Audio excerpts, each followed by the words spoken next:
But it's now time to get the latest from Israel. Israeli forces rescued the bodies of 3 hostages from the Gaza Strip, announcing that they were killed by Hamas at the Nova Music Festival. I mean, this is awful, isn't it?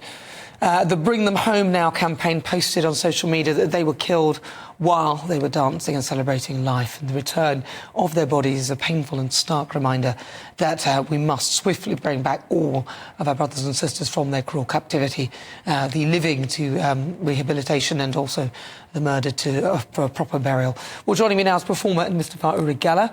Uri, thank you very much for joining us. If you could just give us an update, that would be great. Okay, Nana. As you said, yesterday we heard the very tragic news here in Israel that the bodies of 3 Israeli hostages have been found in Gaza. Now, look, let me tell you their names. Shani Luke, Amit Buskia, and Itzik Gelenter. Look, Shani, by the way, was just 23 years old, a beautiful young woman in her prime of life.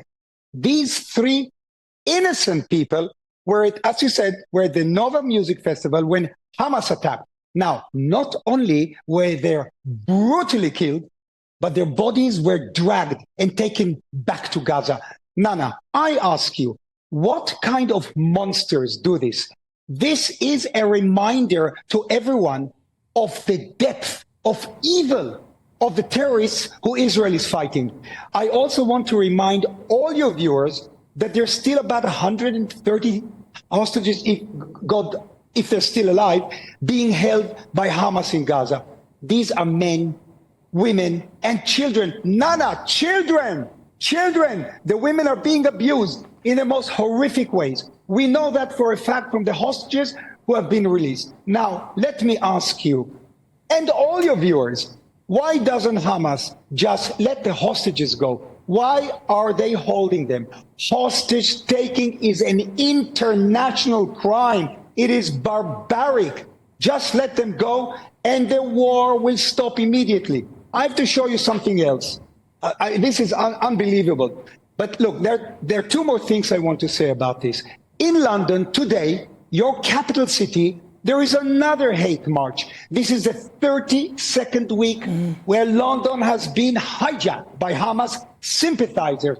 Let's call them what they are. Hamas sympathizers. Nana, have you ever seen a single placard calling for the release of the hostages? No. Have you ever seen a single placard calling on Hamas to accept the ceasefire? No. Now, do you know what? This is unbelievable. Ordinary British people, and you better believe it, they don't want these marches anymore. And you agree with me now, and I can feel it. You know how we know. I'll tell you how we know. And this is crazy. Last week was Eurovision, and the UK public vote gave Israel the maximum number of points. This was a resounding rejection of all these hate marches. It was the best signal which Britain could have sent. It was just amazing.